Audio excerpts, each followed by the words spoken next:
Everyone, welcome back to Study Central. Next topic discuss करते हैं इस चैप्टर का। हमने अभी डिस्कस किया था फॉरेन एक्सचेंज मैनेजमेंट एक्ट, उसके बाद हमने उसके ऑब्जेक्टिव्स डिस्कस किए। अब उसके बाद एक नेक्स्ट इंपॉर्टेंट टॉपिक आता है regulation and management of foreign exchange. होता क्या है, जब भी कोई एक्ट बनता है तो वो एक्ट उस पर्टिकुलर किसी प्रोग्राम की सारी रूल्स एंड रेगुलेशंस डिस्क्राइब कर देता है और उसमें बहुत सारे केस भी होते हैं ना, इफ या सो। फॉर एग्जाम्पल, अगर LIC वाले बोलते हैं हम आपको इसका रिइंबर्समेंट करेंगे, यानी कि इसका पैसा आपको देंगे, तो वो कंडीशंस रखते हैं कि अगर ये आपने खुद से तोड़ा है तो इसका पैसा नहीं दिया जाएगा, और अननेसेसरी किसी तरीके से वो टूटा है तो अगर नेचुरल क्लैमिटीज के कारण वो हुआ है तो ही वो लोग बियर करेंगे। वैसे ही ऐसे किसी भी एक्ट या किसी भी चीज को लेके एक्ट बनाते हैं तो उसके टर्म्स एंड कंडीशन होते हैं, इफ एंड सो होते हैं। किसी के साथ सिचुएशन दूसरी होती है, किसी के साथ दूसरी। इसको पूरे एक्ट को समझाने के लिए, यानी कि इसकी सारी बातों को एकदम बारीकी से समझने के लिए एक्ट में सेक्शंस होते हैं। वो सेक्शन उस हर चीज के बारे में डिस्कस करते हैं और बताते हैं कि अगर ऐसा हुआ तो क्या होगा, अगर ऐसा हुआ क्यों तो क्या होगा। यानी कि जो हमारा फॉरेन एक्सचेंज मैनेजमेंट एक्ट है उसमें और भी सेक्शंस हैं, जो कि आपको कोई एक सेक्शन जो आपको एक्सपोर्ट पॉलिसीज के बारे में बताता है, कोई ऐसा सेक्शन है जो आपको इंपोर्ट के बारे में बताता है, बाकी सारे सेक्शन है जो कि पेमेंट या और सो एंड सो जो भी उस मैनेजमेंट में लगता है काम, वो सारी डिटेल में बताते हैं। वैसे ही रेगुलेशन और मैनेजमेंट के लिए इस एक्ट में भी सेक्शन है जो कि इस एक्ट की बारीकी से बहुत ही इंपॉर्टेंट चीजों के बारे में बताता है।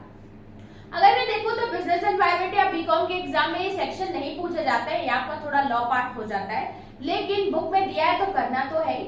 इसमें जो मैंने सिर्फ सेक्शन इसके बारे में कौन से सेक्शन में दिया है वो बस मैंने लिखा है और इसका मैं थोड़ा एक्सप्लेन करूंगी आपको।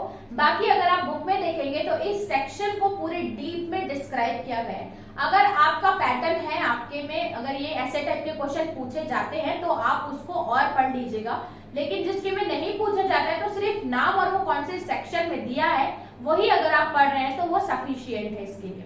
तो स्टार्ट करते हैं। हमारा टॉपिक ये है कि regulation and management of foreign exchange. Management के लिए जो एक्ट था उसमें क्या क्या बातें किस चीज के लिए बताई हुई है।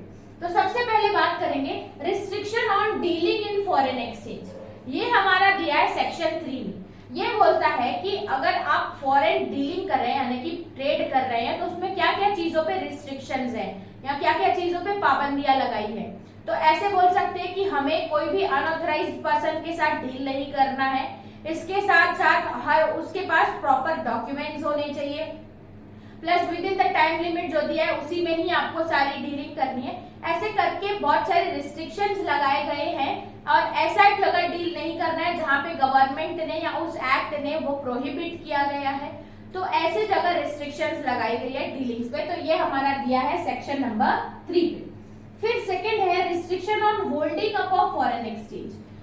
होल्डिंग अप मतलब ये बोलता है कि आप किसी दूसरी कंट्री का, यानी कि फॉरेन का एक्सचेंज को होल्ड करके नहीं रख सके, चाहे वो इमूवेबल प्रॉपर्टी हो या किसी भी टाइप का शेयर हो या कोई एसेट हो, उसको अगर आप इंडियंस हैं तो आप बाहर की फॉरेन कंट्री में वो कैपिटल को आप होल्ड करके नहीं रख सकते। ये इसमें रिस्ट्रिक्शन लगाया है और ये रिस्ट्रिक्शन कौन से सेक्शन में दिया है, सेक्शन नंबर 4। फिर नेक्स्ट आता है करंट अकाउंट ट्रांजैक्शन।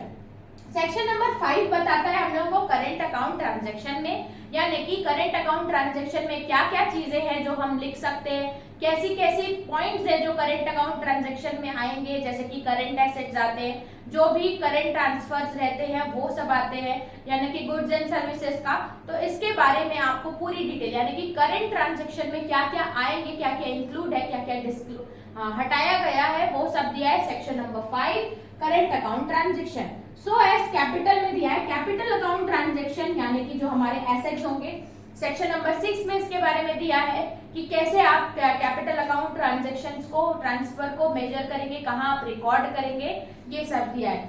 उसके साथ साथ दिया है export of goods and services. Export of goods and services में क्या कौन सी चीजें इंडिया से एक्सपोर्ट होगी, कौन सी फ्री है, किस पे टैक्स लग रहा है, किस पे नहीं, और अगर कुछ ऐसी कमोडिटीज है जिसका एक्सपोर्ट करना प्रोहिबिट है, जो मना है, उसको एक्सपोर्ट नहीं करना है। तो यानी कि एक्सपोर्ट पे ही पूरा डिटेल दी गई है। इसके साथ साथ ये भी दिया है कि ट्रांजैक्शन के जो डॉक्यूमेंट्स हैं उसको आपको अप टू डेट रखना है। तो ये पूरा प्रोसेस रूल को एक्सप्लेन किया गया है इस सेक्शन में। कौन सा? Export of goods and services, section number 7।